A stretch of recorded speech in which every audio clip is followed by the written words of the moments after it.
This is how a narcissist feels when his or her ego has been hurt. First of all, I want to thank you for taking the time to watch this video. If you're new, I should probably warn you that we only talk about the narcissist here. Before we get started, I wanted to take a moment to thank you for always being there for me.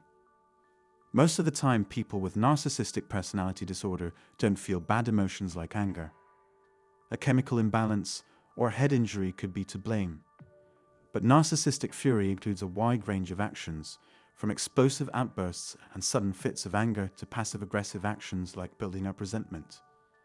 Even if the narcissist is being taken away from more important things, if they can't focus on it the way they want to, they may blow up in anger.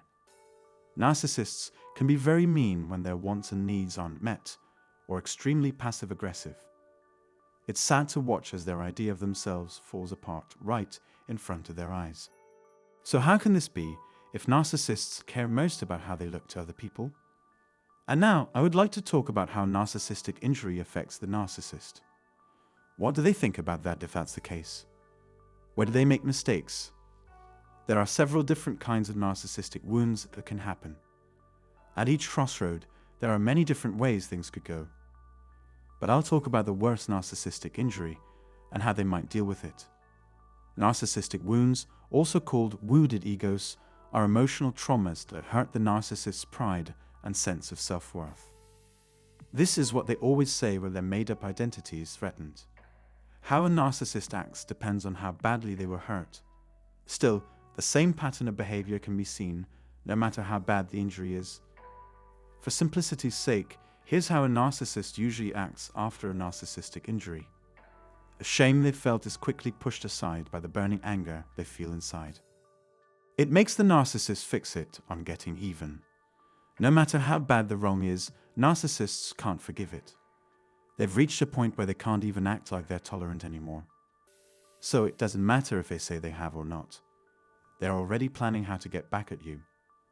Their favorite way to punish someone is with a smear campaign, whether it's done in public or behind closed doors. At first, a narcissist might be rude and condescending, but then they might change and be nice and charming. I'm not just talking about the lifetime smear campaign. There are other narcissistic injuries that could make the narcissist do even worse things. And on top of all that, there is a blow that a narcissist will never be able to recover from, and that will send them crashing to the ground. When they see their true selves for what they are, their pride and self-esteem fall apart completely, and a wave of guilt comes over them. Several things can push a narcissist over the edge, and they all have to do with the narcissist's deepest hurts. These are the kinds of situations that would make a narcissist's deepest wounds show. In this video, I talked in detail about the 3 things that hurt a narcissist the most: being left alone, being exposed, and being insulted. Those who can use all 3 of these strategies against narcissists at the same time will do the most damage. The narcissist will then either become obsessed with hurting this person or avoid them at all costs out of fear.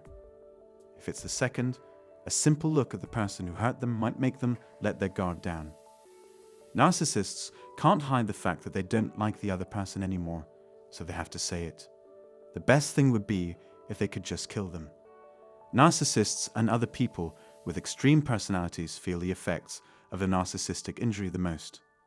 The narcissist will react with actions that match how strongly they feel at the time. People may feel like they have nowhere to go because they are afraid.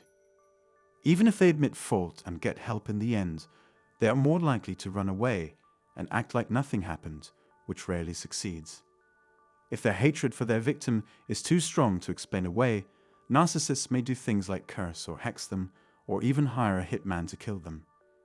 If a narcissist knew they wouldn't get in trouble, nothing would stop them from getting someone else to do their dirty work for them.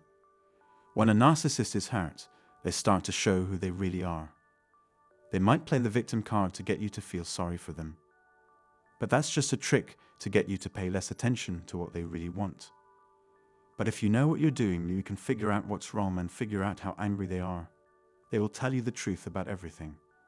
When narcissists get hurt, they feel a wide range of bad emotions. Some of the most common bad feelings are fear, rage, anger, and shame. This makes the narcissist's natural pessimism stand out even more. A narcissist can't handle being hurt, made to feel bad, and turned down all at once. Just like all other narcissistic injuries, this one can't be fixed. Narcissists are miserable, unpleasant people to be around because every bad thing said about them makes them feel worse about themselves. If a narcissist can't get what they want, they may go crazy and do something violent. Narcissists don't want to say sorry or get better from their hurts. As they get older, they are less likely to forgive and forget. This makes it less likely that they will ever change for the better. Someone's pride has been hurt, so give them some room. In any case, I hope this video taught you something. Tell me about a time when you hurt a narcissist's ego and had to deal with the consequences. I'd love to see you again soon. Whenever you come over, we have a great time. Fill out the box below to ask a question or share an idea. If you like this video and want to see more like it in the future, click the bell icon to join our channel. I really appreciate the time and work you put in.